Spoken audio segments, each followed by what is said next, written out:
Today I'm going to be giving you an overview of my garden and what I have planted right now, and just an overview look of what I'm planting, what I have planted now, and what I have planned.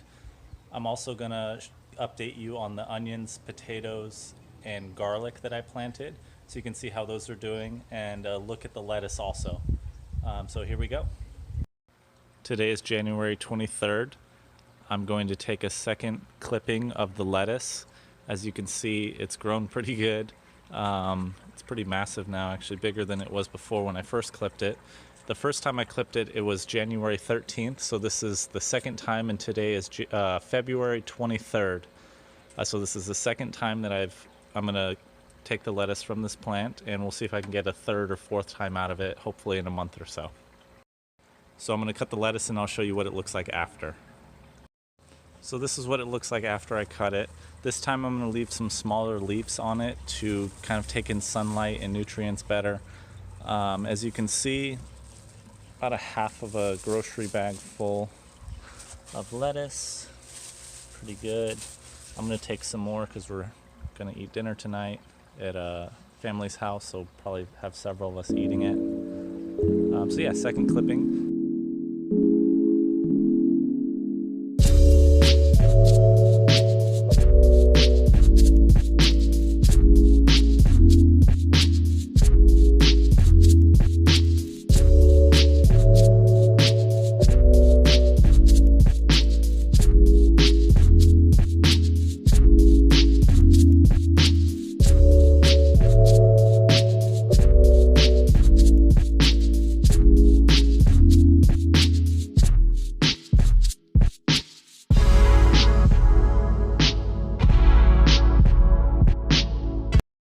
Here's an update of the potatoes that I started.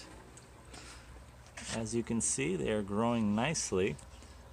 So they are, pretty high, so I'm going to fill it with dirt again. I might have waited a little bit too long, but it should be fine. So I'm going to fill it up with dirt, and I will show you what it looks like. So I have now filled it up with soil. I didn't fill it all the way over most of the leaves. There were some that were a lot shorter, so I had to completely cover them in soil. But most of these, as you can see, they're just maybe anywhere from an inch to 4 inches above the soil now, and they'll keep growing, and I'll keep putting soil on them, and they should deposit bulbs, which are the potatoes themselves, into the soil to regrow, and that's how the plant kind of keeps growing and living throughout future generations. As you can see, the new grass is starting to grow. There's a little bit over here also. I figured I'd give you an overview of my garden. So here we go. So from the left, I have a mandarin tree and 2 avocado trees right here that were started from seed. My grandma started those for me, and I transplanted them into a wine barrel that I bought from Costco. A rosemary plant that was cut and then rooted and then transplanted. Strawberry patch that you've already seen. Here's the onions that I planted on video a few videos ago. There's actually some wild, or not wild, there's onions growing that I did not plant, or I planted a long time ago and they didn't grow and they decided to start growing now. So that's one of my favorite things about gardening long term or several years in a row, is stuff just starts popping up and you have no idea what it is. This is a tomato plant that I was hoping would overwinter outside. I didn't put any effort into covering it or anything like that. But it looks like it finally died, so I'm going to trim it back and kind of cut it all the way back and either take it out or put a new plant in there. Here's the garlic that I planted a while back. Here are the 3 that I planted. As you can see, they're slowly catching up. You can see a side by side, but I think they'll probably catch up in a few months. There's 2 grape plants right here. One there and one there. They're Thompson seedless grapes. Here's some broccoli that I'm growing. As you can see, I wanted to show you, this is what broccoli looks like when you've let it go too long without picking it. So I'm not going to eat this one. I'm going to let it go to seed. I'll show you pictures of it. And it's going to bloom, so it'll look really nice in the garden. And here's some florets. I'm going to probably cut those and eat those though. This plant back here is also a broccoli, but it's a little bit behind the other one, so we'll be able to eat this one. Look, it looks good. We're probably going to eat it in a couple of days. So I just trimmed off all the broccoli. We're going to eat it tonight for dinner. It's about 1 pie tin full. As you can see, I took off all of the ones on this plant, most of them. So what you want to do is you want to take off the good ones and leave the smaller ones like this, and they will turn into small broccoli florets, which you can eat also a little bit at a time.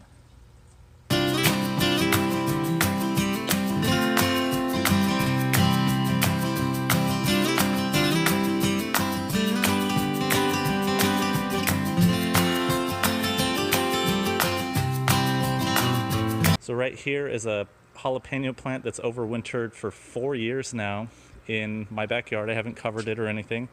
It just keeps, it looks terrible in early spring or late winter. It almost dies every year and it always comes back. You can already see it has nice green growth on the bottom. Over here, there's really not much growing. There's some cabbage, red acre cabbage that I planted over there. There's a bunch of them grouped together, so they're not going to produce a cabbage head. But what I use them for is I use them for bearded dragon food, so I just go and take a leaf.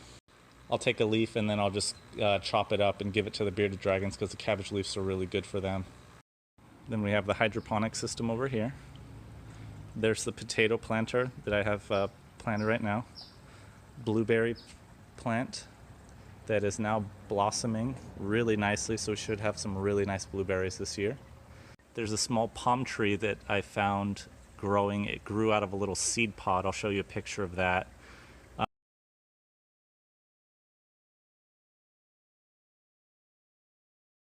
It fell from my neighbor's palm tree over here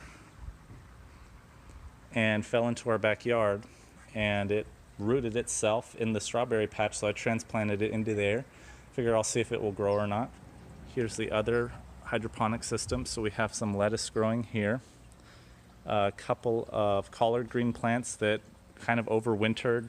As you can see, they need more nutrients, but no matter how much nutrients I give those plants, they're not really, I think they're just getting old, so they're kind of slowly dying off.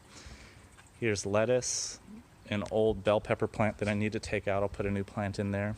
Another collard green plant that I started about 3-4 months ago that I keep taking its leaves and feeding it to the bearded dragons. Lettuce again, and a red acre cabbage, a pepper plant. I think it's a Anaheim pepper. And the last thing in our garden is a grapefruit tree that I bought.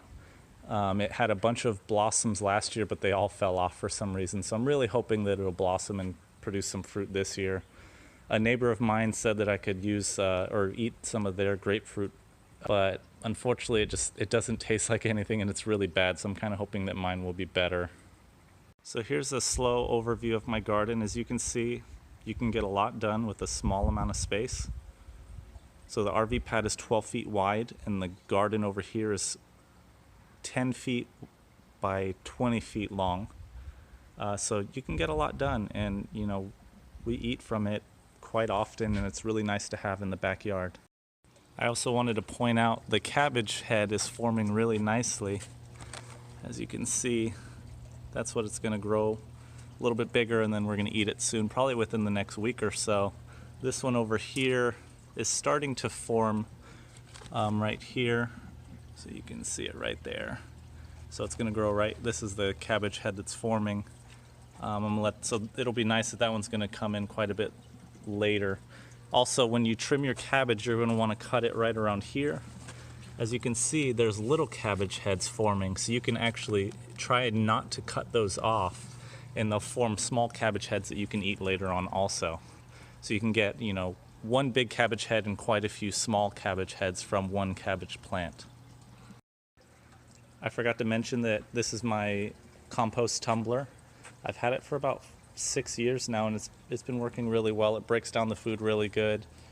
I just spin it every so many days, or you know, maybe 3-4 days, and it just tumbles it up and mixes it up and aerates it, which is really good for the all the plant matter and all that I throw in there. Once it breaks down and looks like soil and smells rather fresh, then you throw it in the garden as regular compost, and it feeds your plants. Here's an update on the seedlings that I started. As you can see, about half of them have sprouted. On the left side is mostly tomatoes, so those are usually the first to sprout. The 2 or 3 rows over here are all different either peppers or collard greens, so those will take a little bit longer. They're really delicate right now, so I'm making sure that they all have a lot of moisture, and so I'm keeping the lid on until these ones hit the top, and then I will move them into a bigger, I'm going to up pot them into a solo cup, and then they'll all be in their own individual cup, and then they'll go from solo cup into the garden, either in the ground or in the hydroponic system. So that's my garden. Please like and subscribe, and thanks for watching my channel.